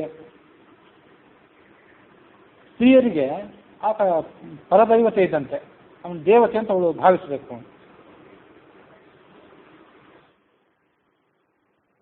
ಆಕಸ್ಮಿಕವಾಗಿ ನೆನಪಿಗೆ ಬಂದ ಸಂಗತಿ, ಸ್ತ್ರೀಯರು ಈಗಾಗಲೇ ನಿಮ್ಗೆ ಎಷ್ಟೋ ಜನಗಳು ಗೊತ್ತಿದ್ದಿರ್ಬೋದು, ವ್ರತ ಉಪವಾಸಗಳನ್ನು ಮಾಡುವಾಗ, ಸಂಕಲ್ಪ ಮಾಡುವಾಗ, ದಿನನಿತ್ಯ ಬೆಳಿಗ್ಗೆ ಗುರುಮಂತ್ರ ಇತ್ಯಾದಿಗಳು ಮಾಡೋದಿದ್ರೆ, ಬೆಳಿಗ್ಗೆ ಅನ್ನಿಕ ಮಾಡೋದಿದ್ರೆ ಮಾಡಬೇಕು.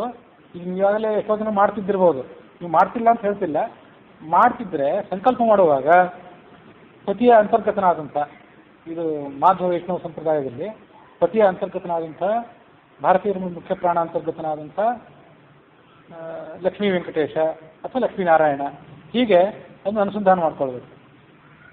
ಪುರುಷರಾದವರು ನೇರವಾಗಿ ರಾಘವೇಂದ್ರ ಗುರು ಅಂತರ್ಗತ ಅಥವಾ ವಾದಿರಾಜ ಗುರು ಅಂತರ್ಗತ, ಭಾರತೀಯ ಮುಖ್ಯ ಪ್ರಾಣ ಅಂತರ್ಗತ ಅಂತ ಅವರವರ ಅನುಕೂಲಕ್ಕಂತ ಹೇಳ್ತಾರೆ. ಭಾರತೀಯರ ಮುಖ್ಯ ಪ್ರಾಣ ಅಂತರ್ಗತ ಲಕ್ಷ್ಮೀ ವೆಂಕಟೇಶ, ಲಕ್ಷ್ಮೀನಾರಾಯಣ ಅಂತ ಹೀಗೆಲ್ಲ ಹೇಳ್ತಾರೆ. ಸ್ತ್ರೀಯರಾದವರು ಪತ್ಯಂತರ್ಗತ, ಅಂದರೆ ತಮ್ಮ ಪತಿಯಲ್ಲಿ ಭಾರತೀಯರ ಮುಖ್ಯ ಪ್ರಾಣವನ್ನು ಕಂಡು ಅವನಲ್ಲಿ ಭಗವಂತನ ಸನ್ನಿಧಾನಕ್ಕೆ ಕಾಣಬೇಕು ಅಂತನ್ನೋದು ಇಲ್ಲಿಯ ಸಂಪ್ರದಾಯ, ಮಾಧ್ವ ವೈಷ್ಣವ ಸಂಪ್ರದಾಯ. ಅದನ್ನು ಆಕಸ್ಮಿಕವಾಗಿ ಸಾಂದರ್ಭಿಕವಾಗಿ ಹೇಳಿದೆ ಅಷ್ಟೇ. ಎಷ್ಟು ವಿಮರ್ಶೆ ಮಾಡಿದ್ರು, ಎಷ್ಟು ಆಲೋಚನೆ ಮಾಡಿದ್ರು, ಇಲ್ಲಿ ತನಕ ನನಗೆ ಪತಿಗೆ ಸಮಾನವಾದಂಥ ಒಬ್ಬ ಬಂಧುವೇ ಕಂಡಿಲ್ಲ ಅಂದವಳು ಅನಸೂಯ. ಆ ತಪಸ್ಸಿಗೆ, ಪತಿಯನ್ನು ಅನುಸರಣೆ ಮಾಡಿದಂಥ ತಪಸ್ಸೇನಿದೆ ಅದಕ್ಕೆ ಕೊನೆ ಇಲ್ಲದೆ ಇರುವಂಥ ಫಲ, ಆ ಫಲ, ಆ ಸುಖ ಕೊಡಬಲ್ಲವನು ಯಾರು? ಪತಿಯೊಬ್ಬನೇ ಕೊಡಬಲ್ಲ.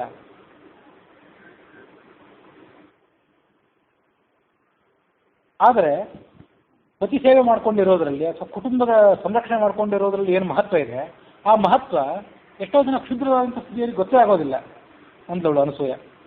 ಅವರು ತಮ್ಮ ವೈಯಕ್ತಿಕ ಆಸೆ ಅಪೇಕ್ಷೆಗಳನ್ನು ಇಟ್ಕೊಂಡು ಅವರು ದುಷ್ಟಶೀಲರಾಗಿರ್ತಾರೆ ಅಂತಿಲ್ಲ, ಚಾರಿತ್ರ್ಯಹೀನರಾಗಿರ್ತಾರೆ ಅಂತಿಲ್ಲ, ಆದರೆ ಸಂಸಾರದ ಕಡೆಗೆ ಬದ್ಧತೆ, ಸಂಸಾರದ ಕಡೆಗೆ ನಿಷ್ಠೆ ಅವ್ರದ್ದು ಕಡಿಮೆ ಆಗಿಬಿಟ್ಟಿರ್ತದೆ ಅಂತ ಆ ಅರ್ಥವನ್ನು ಹೇಳಿದ್ಲು. ಅವರು ಮಾಡಬಾರ್ದಂಥ ಕಾರ್ಯಗಳನ್ನು ಮಾಡಿ ಸಂಸಾರದ ಸುಭದ್ರತೆಗೆ ಧಕ್ಕೆ ಬರುವಂತೆ ಮಾಡ್ತಾರೆ, ಧರ್ಮಭ್ರಷ್ಟರಾಗ್ತಾರೆ. ಆದರೆ ನಿನ್ನಂಥ ಗುಣಸಂಪನ್ನೆಯರಾದಂಥ ಸ್ತ್ರೀಯರು ಐಹಿಕ ಆಮುಷ್ಮಿಕ ಫಲಗಳನ್ನು ಪಡ್ಕೊಂಡು ಮುಂದೆ ಸ್ವರ್ಗಲೋಕದಲ್ಲಿ ಅಸಮಾನವಾದಂಥ ಸುಖ ಪಡ್ಕೊಳ್ತಾರೆ. ನೀನು ಕೂಡ ರಾಮನನ್ನು ಅನುಸರಣೆ ಮಾಡಿಕೊಂಡಿರು, ಸತಿ ಧರ್ಮವನ್ನು ಆಚರಣೆ ಮಾಡು, ಪತಿಯನ್ನ ಪ್ರಧಾನ ದೇವತಾ ಅಂತ ತಿಳ್ಕೊ, ಪತಿ ಪ್ರಧಾನ ಸಮಯಾನುವರ್ತಿನಿ, ಎಲ್ಲ ಆಚಾರ ವ್ಯವಹಾರದಲ್ಲಿ ಆತನನ್ನು ಅನುಸರಿಸು, ಅವನು ಮಾಡುವಂಥ ಧರ್ಮ ಕಾರ್ಯದಲ್ಲಿ ಸಹಭಾಗಿನಿಯಾಗು, ಆ ಮೂಲಕ ನಿನಗೆ ಅಪಾರವಾದಂಥ ಶ್ರೇಯಸ್ಸು ಅಂದ್ರಳು. ಆಗ ಸೀತೆ ಈ ಮುಂದಿನಂತೆ ಅವಳಿಗೆ ಉತ್ತರ ಹೇಳಿದ್ದು, ನೀನು ಪ್ರಪಂಚದ ಎಲ್ಲ ಸ್ತ್ರೀಯರಲ್ಲಿಯೂ ಶ್ರೇಷ್ಠ ಸ್ತ್ರೀ ಅಂತ ಅನ್ಸ್ಕೊಂಡು ಅಂತ ಹೇಳು, ಸ್ತ್ರೀರತ್ನ ಅಂತ ಅನ್ಸ್ಕೊಂಡವಳು ನೀನು. ಇಂಥ ಉಪದೇಶಗಳನ್ನು ಕೊಡ್ಲಿಕ್ಕೆ ಯಾರು ಯೋಗ್ಯರಿದ್ದರೆ ನೀನೇ ಯೋಗ್ಯಳು, ಯಾಕಂದ್ರೆ ಅದನ್ನೆಲ್ಲ ಜೀವನದಲ್ಲಿ ಆಚರಣೆ ಮಾಡಿದವಳು ನೀನು. ಸ್ತ್ರೀಯರಿಗೆ ಪತಿನೇ ಗುರು ಅಂತನ್ನುವಂಥ ಮಾತೇನಿದೆ ಅದು ನನಗೂ ಕೂಡ ಹೊಸದಲ್ಲ, ಅದನ್ನೆಲ್ಲ ನಾನು ತಿಳ್ಕೊಂಡಿದ್ದೇನೆ ಅನ್ನೋ ಮಾತಕ್ಕೆ ನೀನು ಹೇಳಬೇಡ ಅಂತ ಹೇಳಿಲ್ಲ, ತಿಳ್ಕೊಂಡಿದ್ದೇನೆ, ಅದರಂತೆ ಆಚರಣೆ ಮಾಡ್ಕೊಂಡಿದ್ದೇನೆ. ಈ ನೀನು ಹೇಳಿದ್ರಿಂದ ಅದು ಮತ್ತಷ್ಟು ಬುದ್ಧಿ ದೃಢ ಆಯಿತು ಅನ್ನುವಂಥ ವಿನಯ ತೋರಿಸಿಲ್ಲ. ಯಜ್ಞಪೇಶ ಭವೇದ್ ಭರ್ತ ಅನಾರ್ಯ ವೃತ್ತವರ್ಜಿತ. ಕೆಲವೊಮ್ಮೆ ಆತ ಸನ್ಮಾರ್ಗದಲ್ಲಿ ಇಲ್ಲದೇ ಇರಬಹುದು, ಶೀಲ ವೃತ್ತದಿಂದ ಚ್ಯುತನಾಗಿರಬಹುದು, ಆದರೆ ಯಾವುದೇ ದ್ವಂದ್ವ ಮನಸ್ಸಿಲ್ಲದೆ, ಗೊಂದಲವಿಲ್ಲದೆ ಆತನ ಸೇವೆ ಮಾಡ್ಕೊಂಡಿರೋದೇನಿದೆ ಅದು ಅವರ ಕರ್ತವ್ಯ, ಸ್ತ್ರೀಯರ ಕರ್ತವ್ಯ. ಇದು ತೀರಾ ಕ್ಷುದ್ರನಾದಂಥ ಗಂಡನಿಗೆ ಹೀಗೆ ಸೇವೆ ಮಾಡಬೇಕು ಅಂತಿದ್ದಾಗ, ಒಂದು ವೇಳೆ ಗಂಡನಾದವನು ನಿಮ್ಮ ಅದೃಷ್ಟವಶಾತ್ ಅಂಥ ಸಕಲ ಸದ್ಗುಣ ಸಂಪನ್ನನಾದವನು ಒಂದು ವೇಳೆ ಸಿಕ್ಕರೆ ಅವನಿಗೆ ನೀವು ಯಾವ ಥರ ಸೇವೆ ಮಾಡಬೇಕು ಅನ್ನೋದನ್ನು ಪ್ರತ್ಯೇಕವಾಗಿ ಹೇಳಬೇಕಾಗಿಲ್ಲ. ಹೀಗಿರುವಾಗ ಕಿಂ ಪುನರ್ಯಃ ಗುಣಶ್ಲಾಘ್ಯ, ಸದ್ಗುಣಗಳು ಗಣಿಯೇ ಆಗಿರುವಂಥ ಗಂಡ ಸಿಕ್ಕರೆ ಸಾನುಕ್ರೋಶಃ, ಅದು ಬಹಳ ಮುಖ್ಯ. ಸಂಸಾರದ ಕಡೆಗೆ, ಹೆಂಡತಿಯ ಕಡೆಗೆ ಅನುಕ್ರೋಶ ಅಂದರೆ ದಯ, ಅದಕ್ಕೊಂದಕ್ಕೆ ಕೊರತೆ ಇರ್ತದೆ, ಉಳಿದಿದ್ದೆಲ್ಲ ಇರ್ತದೆ ಎಷ್ಟೋ ಬಾರಿ, ಇದಕ್ಕೊಂದಕ್ಕೆ ಕೆಲವು ಸರಿ ಕೊರತೆ ಇರ್ತದೆ. ಸಾನುಕ್ರೋಶಃ, ಅನುಕಂಪ ಇದ್ದವನು, ದಯೆ ಇದ್ದವನು. ಜಿತೇಂದ್ರಿಯ, ಇಂದ್ರಿಯಗಳನ್ನು ಗೆದ್ದವನು. ಸ್ಥಿರಾನುರಾಗ, ಹೆಂಡತಿಯ ಕಡೆಗೆ ಅವನ ಅನುರಾಗ ಯಾವತ್ತೂ ಕಡಿಮೆ ಆಗೋದಿಲ್ಲ. ಮದುವೆ ಅದು ಪರಸ್ಪರಲ್ಲಿ ಹೇಗೋ ಕೊನೆ ತನಕ ಒಂದು ಸ್ಥಿರವಾದಂಥ ಅನುರಾಗ ಅವನಿಗೆ. ಧರ್ಮಾತ್ಮ,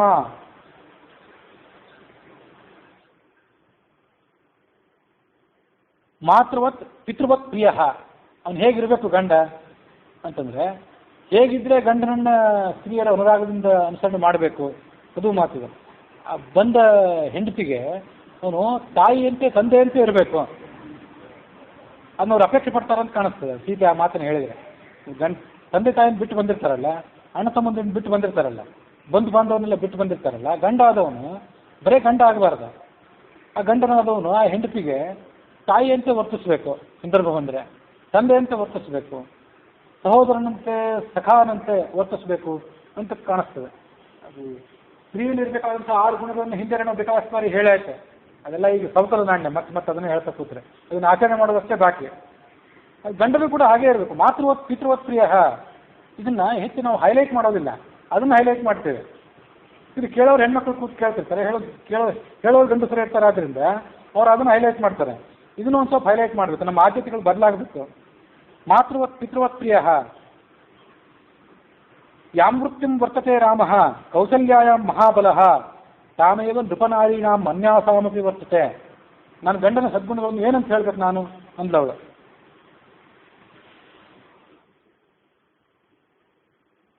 ಅವನು ತನ್ನ ತಾಯಿ ಕೌಸಲ್ಯ ಬಗ್ಗೆ ಎಷ್ಟೊಂದು ಗೌರವ ಪ್ರೀತಿ ಇಟ್ಕೊಂಡಿದ್ದಾನೋ ಅಷ್ಟೇ ಗೌರವ ಪ್ರೀತಿಯನ್ನ ದಶರಥನ ಉಳಿದ ಪತ್ನಿಯರ ಬಗ್ಗೆನೂ ಇಟ್ಕೊಂಡಿದ್ದಾನೆ. ದಶರಥ ಹೇಳಿ ಕೇಳಿ ರಾಜ, ಆಕಸ್ಮಿಕವಾಗಿ ಬೇರೆ ಯಾವುದೋ ಸ್ತ್ರೀ ಮೇಲೂ ಕೂಡ ಆತನ ದೃಷ್ಟಿ ಹೋಗಿದ್ರೆ ಒಂದೇ ಬಾರಿಗೆ ಪತ್ನಿ ಭಾವದಿಂದ ಯಾರೊಬ್ಬ ಸ್ತ್ರೀಯನ್ನು ಆತ ದಶರಥ ನೋಡಿದ್ರೆ, ಆ ಎಲ್ಲ ಸ್ತ್ರೀಯರಿಗೂ ಈತ ತಾನು ರಾಜಪುತ್ರ ರಾಜಕುಮಾರನ ಅಭಿಮಾನ ತೊರೆದು ಅವ್ರ ಸೇವೆ ಮಾಡ್ತಾನೆ ತನ್ನ ತಾಯಂದಿರ ಅನ್ನೋ ಕಾರಣಕ್ಕಾಗಿ. ಇಂತಹ ಮಹಾಪುರುಷ ಅವನು, ಸದ್ಗುಣಗಳ ಗಣಿ. ಅವನ ಸೇವೆ ಹೇಗೆ ಮಾಡಬೇಕು ಅಂತ ಅನ್ನೋದನ್ನು ನಾನು ಸರಿಯಾಗಿ ತಿಳಿದಿದ್ದೇನೆ. ಈ ನಿರ್ಜನವಾದಂಥ ಪ್ರದೇಶಕ್ಕೆ ಬಂದ ಮೇಲೆ ನನ್ನ ಅತ್ತೆ ಕೌಸಲ್ಯ ಹೇಳಿದ ಮಾತುಗಳನ್ನು ನಾನು ಯಥಾವತ್ತಾಗಿ ಅನುಸರಣೆ ಮಾಡ್ತಿದ್ದೇನೆ. ಮದುವೆಯಾಗಿ ಬರೋದಕ್ಕಿಂತ ಮೊದಲೇ ನನ್ನ ತಾಯಿಯು ನನಗೆ ಸಾಕಷ್ಟು ಇಂಥ ಉಪದೇಶಗಳನ್ನು ಮಾಡಿದ್ದಾಳೆ, ಅದನ್ನೆಲ್ಲ ನಾನು ಅನುಸರಣೆ ಮಾಡ್ಕೊಂಡೇ ಇದ್ದೇನೆ.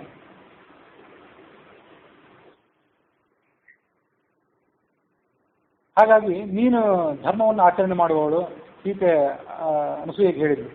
ನಿನ್ನ ಉಪದೇಶದಿಂದ ನನ್ನ ಈ ಜ್ಞಾನ, ನನ್ನ ತಿಳುವಳಿಕೆ ಏನಿದೆ ಇದೆಲ್ಲ ನವೀಕರಣಗೊಂಡಂತಾಗಿದೆ.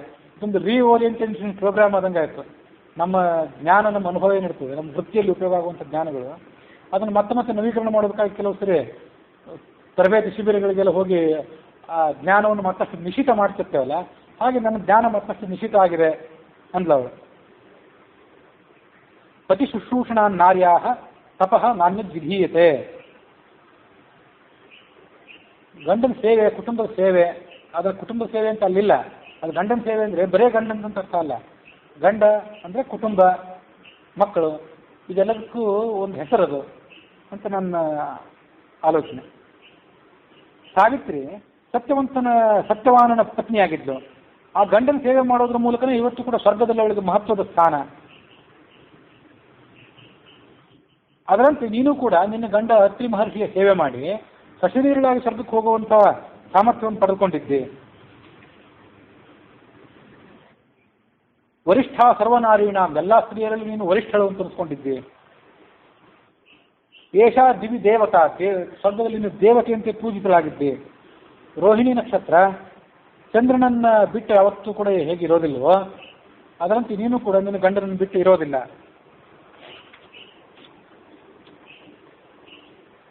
ನಿನ್ನಂಥ ಎಷ್ಟೋ ಜನ ಸ್ತ್ರೀಯರು, ನಿನ್ನಂಥ ಧರ್ಮವನ್ನು ಆಚರಣೆ ಮಾಡುವಂಥ ಎಷ್ಟೋ ಜನ ಸ್ತ್ರೀಯರು ಇವತ್ತು ಕೂಡ ಸ್ವರ್ಗಲೋಕದಲ್ಲಿ ಗೌರವ ಪಾತ್ರರಾಗಿದ್ದಾರೆ ಅಂದ್ರು. ಈ ಅಧ್ಯಾಯ ತನಕ ಶ್ರವಣ ಮಾಡಿದಲ್ಲ, ಇದು ಇವತ್ತಿನ ಕಾಲಕ್ಕೆ ಹೆಚ್ಚು ಪ್ರಸ್ತುತ. ಹೆಣ್ಮಕ್ಳು ಸರಿಯಾಗಿರಬೇಕು, ಗಂಡು ಮಕ್ಕಳು ಸರಿಯಾಗಿರಬೇಕು ಅಂತ ಅನ್ನೋದು ಸರಿಯೇ. ಗಂಡನ ಸೇವೆ ಮಾಡಬೇಕು ಅಂತ ಮಾತೇನಿದೆ, ಅದು ಗಂಡನ ಸೇವೆ ಮಾಡಬೇಕು ಅನ್ನೋ ಮಾತು ಕುಟುಂಬದ ಯೋಗಕ್ಷೇಮಕ್ಕೆ ಹೆಚ್ಚು ಗಮನ ಕೊಡಬೇಕು ಅಂತ ಅನ್ನೋದಕ್ಕೆ ಅದು ಸಾಂಕೇತಿಕವಾಗಿ ಅದು ಸೂಚಕ ಅನ್ನೋ ಅರ್ಥ ಮಾಡಬೇಕು. ಆದರೆ ಈಗ ಏನಾಗಿದೆ ಅಂತಂದರೆ, ಅವರು ವಿದ್ಯಾಭ್ಯಾಸ ಮಾಡಬಾರ್ದು ನಾನು ಹೇಳಲಿಲ್ಲ, ಬೇಕಾದಷ್ಟು ಬಾರಿ ಯೋಗಕ್ಷೇಮದ ಪರವಾಗಿ ಮಾತಾಡಿದ್ದಾಗಿದೆ, ಅದೇನು ಹೊಸದಾಗಿ ಮಾತಾಡಬೇಕಾಗಿಲ್ಲ.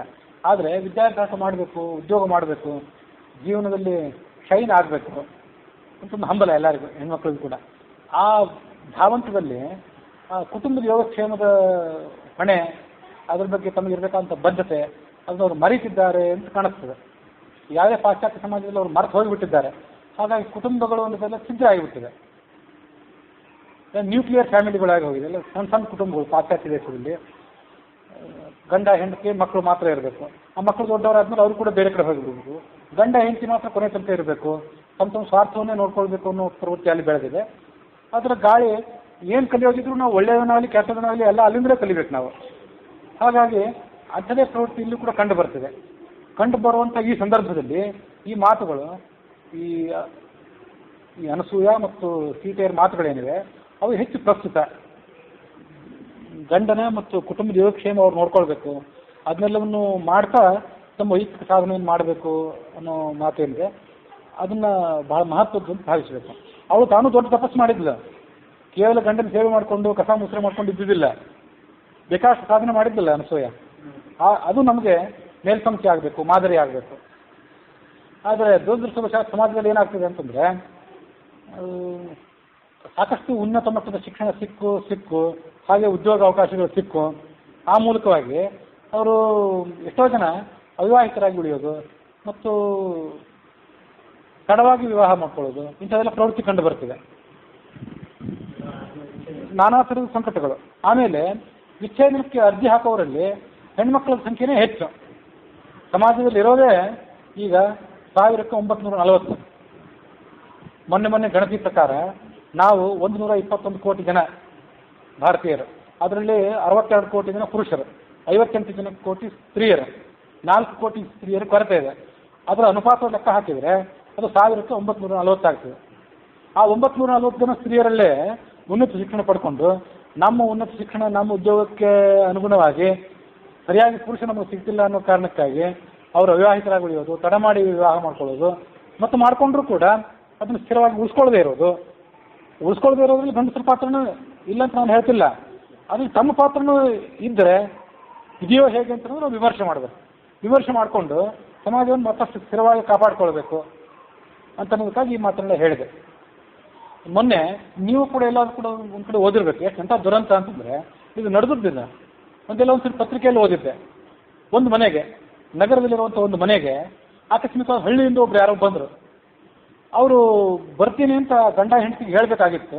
ಹೇಳಲಿಕ್ಕೆ ಅನುಕೂಲ ಆಗಿತ್ತೋ ಬಿಟ್ಟಿತ್ತೋ ಗೊತ್ತಿಲ್ಲ, ಆಕಸ್ಮಿಕವಾಗಿ ಬಂದುಬಿಟ್ರು. ಅವ್ರು ಬರುವಾಗ ಬೆಳಗಿನ 11 ಗಂಟೆ ಆಗಿತ್ತು. ಗಂಡ ಹೆಂಡತಿ ಇಬ್ಬರು ಉದ್ಯೋಗಸ್ಥರು. ಹೇಳಲಿಕ್ಕೆ ಅವ್ರಿಗೆ ಅನುಕೂಲ ಆಗಿರಲಿಲ್ಲ ಅಂತ ಕಾಣಿಸ್ತದೆ. ಯಾವ ಕಾರಣಕ್ಕಾಗಿಲ್ಲೋ ಗೊತ್ತಿಲ್ಲ. ಬಂದು ನೋಡಿದರೆ ಆ ಮನೆ ಬೀಗ ಹಾಕಿತ್ತು. ಒಳಗಡೆಯಿಂದ ಏನೋ ಸ್ವಲ್ಪ ಶಬ್ದ ಕೇಳಿ ಬರ್ತಿತ್ತು. ಇವರು ಕಿಟಕಿಯ ಗಾಜಿನ ಮೂಲಕ ನೋಡಿದರೆ ಒಳಗೆ ಅವರ ದೃಶ್ಯ ಕಂಡು ಎದೆ ಹೊಡಿತು ಅವ್ರದ್ದು. ಅದೇನೆಂದರೆ ಆ ಮಗುವೊಂದನ್ನು ನೆಲದ ಮೇಲೆ ಮಲಗಿಸಿ ಆ ಮಗುವಿನ ಪಕ್ಕದಲ್ಲಿ ಒಂದು ಹಾಲಿನ ಬಾಟ್ಲಿ, ಒಂದು ಚಾಟಿಗೆ ಸಾಮಾನುಗಳು, ಆ ಮಗುವಿನ ಕೈ ಕಾಲುಗಳನ್ನು ಹಗ್ಗ ಕಟ್ಟಿ ಸುತ್ತಮುತ್ತಲು ಆ ಟೇಬಲ್ ಕುರ್ಚಿಗೆ ಕಟ್ಟಿಬಿಟ್ಟಿದ್ದಾರೆ. ಅಂದರೆ ಮಗು ಅಲ್ಲೇ ಒದ್ದಾಡ್ಕೊಂಡು ಸಂಚಾರ ಮಾಡಿದವರು ಅಲ್ಲೇ ನಾಯಿ ಅಂತ ಸುತ್ತಮುತ್ತಲು ಸಂಚಾರ ಮಾಡಬೇಕು. ಭಾಳ ದೂರ ಅಲ್ಲಿ ಹೋಗ್ಲಿಕ್ಕೆ ಅವಕಾಶ ಆಗಿರಬಾರ್ದು. ಇವರು ಹಳ್ಳಿಯಲ್ಲಿ ಬೆಳೆದವರು. ಹಳ್ಳಿಯಲ್ಲಿ ಯಾವತ್ತೂ ಕೂಡ ಮಕ್ಕಳನ್ನು ಒಬ್ಬರಲ್ಲ ಒಬ್ಬರು ತಮ್ಮ ಸ್ವಂತದಿಂದ ಕೆಳಗಿಳಿಸೋದೇ ಇಲ್ಲ. ಬೇಕಾಷ್ಟು ಜನ ಕುಟುಂಬದಲ್ಲಿ ಸಮೃದ್ಧಿ ಎತ್ಕೊಳ್ಳೋರು ಇರ್ತಾರೆ, ಆರೈಕೆ ಮಾಡೋರು ಇರ್ತಾರೆ. ಅದು ನೋಡಿ ಇವರು ಎದೆ ಹೊಡೆಯೋದೇ ಒಂದು ಬಾಕಿ. ಪಕ್ಕದ ಮನೆಯವ್ರನ್ನ ಕೇಳಿದ್ರು ಇದೇನು ಹೀಗೆ ಅಂತೇಳಿ. ಇದು ನಿತ್ಯದ ದೃಶ್ಯ, ಇದು ನಿಮಗೆ ಹೊಸ ದೃಶ್ಯ ಅಂದ್ರು ಅವ್ರು ಪಕ್ಕದ ಮನೆಯವರು. ಇದು ನಡೆದ ಸಂಗತಿ. ಇದನ್ನೇನು ಆಕಸ್ಮಿಕವಾಗಿ ಏನೋ ಒಂದು ಜೋಕ್ ಅಂತ ಹೇಳ್ತಿಲ್ಲ ನಾನು, ಪತ್ರಿಕೆಯಲ್ಲಿ ಬಂದಿತ್ತು ಅಂತ ನಾನು ಹೇಳಿದೆ. ಇದು ಹೀಗೆ ಇದರಲ್ಲಿ ಗಂಡ ಹೆಂಡತಿಯರ ಜವಾಬ್ದಾರಿ. ಅಲ್ಲೇನು ಕೆಟ್ಟ ಪರಿಸ್ಥಿತಿ ಬಂದಿತ್ತು ಆ ಕೆಟ್ಟ ಪರಿಸ್ಥಿತಿ ಬರೋದರಲ್ಲಿ ಗಂಡ ಹೆಂಡತಿಯರ ಜವಾಬ್ದಾರಿ ಇಬ್ಬರದು ಸಮಪಾಲು. ಅದು ಹೇಗೆ ಸರಿಪಡಿಸ್ಕೋಬೇಕು, ಸಮಾಜವನ್ನು ಹೇಗೆ ನಿಭಾಯಿಸಬೇಕು ಅಂತ ಇಬ್ಬರಿಗೂ ಬಿಟ್ಟಿದ್ದು. ಯಾರು ಉದ್ಯೋಗಕ್ಕೆ ಹೋಗಬೇಕು, ಯಾರು ಹೋಗಬಾರ್ದು, ಯಾರು ಹೆಚ್ಚು ಕಲಿಬೇಕು, ಯಾರು ಕಲಿಬಾರ್ದು ನಾನು ಹೇಳ್ತಿಲ್ಲ. ಅಂತೂ ಏನು ಆಗಿದೆ ಅನ್ನೋದರಲ್ಲಿ ಇಬ್ಬರು ಸಮಪಾಲು ಇದೆ. ಕೆಡಕಿನಲ್ಲಿ ಅಂಥ ಮಕ್ಕಳು, ತಾಯಿ ಆರೈಕೆಯನ್ನು ಕಾಣದಂಥ ಮಕ್ಕಳು ದುರ್ಮಾರ್ಗಕ್ಕೆ ಇಳಿತಾರಲ್ಲ, ಈ ಥರನೂ ಸಂಶೋಧನೆಗಳು ದೃಢ ಆಗಿದೆ. ಅದರಲ್ಲಿ ಇಬ್ಬರು ಪಾಲು ಬಂತಲ್ಲ, ಅದ್ರ ಬಗ್ಗೆ ನಾವು ಸ್ವಲ್ಪ ಆಲೋಚನೆ ಮಾಡಬೇಕು. ಈ ಪತಿ ಶುಶ್ರೂಷಣೆ ಅಂತಂದರೆ ಕೇವಲ ನಿತ್ಯ ಗಂಡನಿಗೆ ಬೆಳಗಾಗಿದ್ಕೊಂಡು ನೀರು ಕಾಯಿಸ್ಕೊಡೋದು, ಅದನ್ನು ಪೂಜೆಗೆ ಅನುಕೂಲ ಮಾಡಿಕೊಡೋದು, ಅವನಿಗೆ ಊಟ ಹಾಕೋದು, ರಾತ್ರಿ ಅವನಿಗೆ ಹಾಕಿ ಮಲಗಿಸೋದು ಅಂತ ನಿರ್ದಿಷ್ಟವಾಗಿ ಅವನದೇ ಸೇವೆ ಅಲ್ಲ. ಪತಿ ಅಂದರೆ ಅದು ಉಪಲಕ್ಷಣತೆಯ, ಅದು ಸಾಂಕೇತಿಕವಾಗಿ ಆರ್ಥಿಕವಾಗಿ ಇಡೀ ಕುಟುಂಬಕ್ಕೆ ಅದೊಂದು ಸೂಚಕ ಅಂತನ್ನೋದನ್ನು ಅರ್ಥ ಮಾಡಿಕೊಂಡ್ರೆ ಅವ್ರೇನು ಸಂಭಾಷಣೆ ಮಾಡಿದರು, ಅವ್ರು ಹೇಗೆ ಬದುಕಿದ್ರು, ತಮ್ಮ ವೈಯಕ್ತಿಕ ಸಾಧನೆಯನ್ನು ಕೂಡ ಕಡೆಗಣಿಸಲಿಲ್ಲ ಅಂತನ್ನೋದನ್ನು ನಾವು ಅಲ್ಲೇ ಅರ್ಥ ಮಾಡ್ಕೊಳ್ಬಹುದು.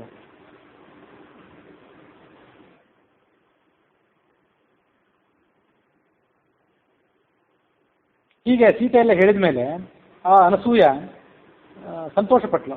ಸೀತೆಯನ್ನು ಆಲಿಂಗನ ಮಾಡಿಕೊಂಡು, ನಾನು ಕಷ್ಟಪಟ್ಟು ತಪಸ್ಸು ಮಾಡಿದ್ದರ ಬಲವಾದ ಫಲ ನನ್ನ ಹತ್ರ ಇದೆ.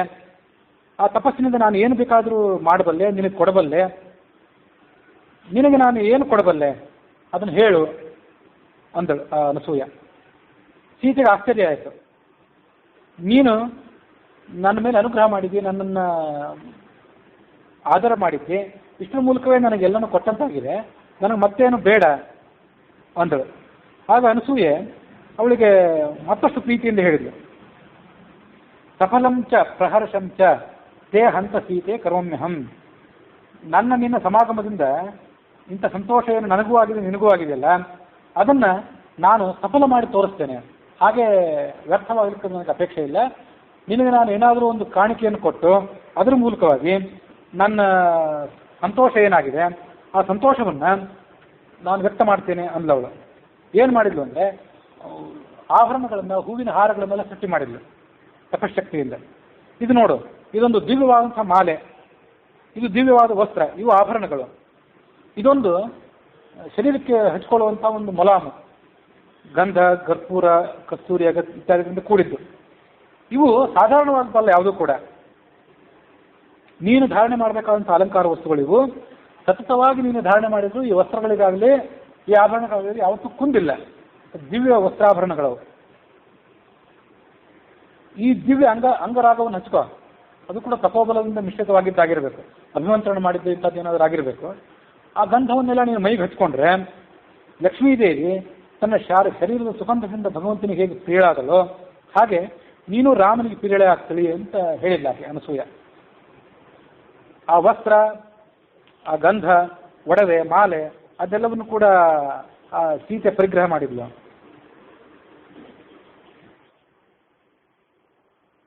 ಅನಸೂಯ ತದಾ ಸೀತಾಂ ಪೂಜೆಯಾಮಾಸ ಸಾದರಂ ದದೌ ದಿವ್ಯೇ ದದೌ ಕಮಂಡಲೆ ಕುಂಡಲೆ ದ್ವೇ. ಆನಂದ ರಾಮಾಯಣದಲ್ಲಿ ಕರ್ಣಕುಂಡಲಗಳು ಅಂತ ಮಾತ್ರ ವಾಲ್ಮೀಕಿ ರಾಮಾಯಣದಲ್ಲಿ ಬರಲಿಲ್ಲ. ಕರ್ಣಕುಂಡಲಗಳನ್ನು ಕೂಡ ಕೊಟ್ಲು. ಅದನ್ನು ಮಾಡಿದ್ದವರು ಯಾರು ಅಂದರೆ ವಿಶ್ವಕರ್ಮ. ಆಭರಣಗಳು ಅಂತ ಬಂದಿದ್ದರಿಂದ ಕರ್ಣಕುಂಡಲು ಅಂತಲೂ ಬಂದಿದ್ದಿರ್ಬೋದು. ಅದು ಕರ್ಣಕುಂಡಲಗಳು ಸ್ತ್ರೀ ಆಭರಣಗಳಲ್ಲಿ ಸ್ವಲ್ಪ ಹೆಚ್ಚು ವಿಶೇಷ. ಅದು ಕಾರಣಕ್ಕಾಗಿ ಅದನ್ನು ಹೇಳಿದರು. ದುಕೂಲೆ ದ್ವೇ ನಿರ್ಮಲೆ, ದಿವ್ಯವಾದಂತಹ ವಸ್ತ್ರಗಳನ್ನು ಕೂಡ ಕೊಟ್ಲು. ಅಂಗರಾಗ ನ ತ್ಯಕ್ಷತೆ ಅಂಗಶೋಭಾಂ ತ್ವಂ ಕದಾಪಿ ಜನಕಾತ್ಮಜೆ. ಇದನ್ನು ಹಚ್ಕೊಂಡ್ರೆ ನಿನ್ನ ಶಾರೀರಿಕ ಕಾಂತಿ ಎಂದೂ ಕೂಡ ಕುಂದೋದೇ ಇಲ್ಲ. ನೀನು ಪಾತಿವೃತ್ಯ ಧರ್ಮವನ್ನು ಅನುಸರಣೆ ಮಾಡಿಕೊಂಡು ರಾಮನನ್ನು ಅನುಸರಣೆ ಮಾಡಿಕೊಂಡಿರೋ ಅಂತ ಈ ರೀತಿಯಾಗಿ ಅನಸೂಯ ಸೀತೆಗೆ ಆ ಕಾಣಿಕೆಗಳನ್ನು ಕೊಟ್ಟು ಅವಳನ್ನು ಆಧರಿಸಿದ್ರು ಅನ್ನುವಲ್ಲಿಗೆ ಇವತ್ತಿನ ಕಥೆ ಸಮಾಪ್ತ ಆಗಿದೆ.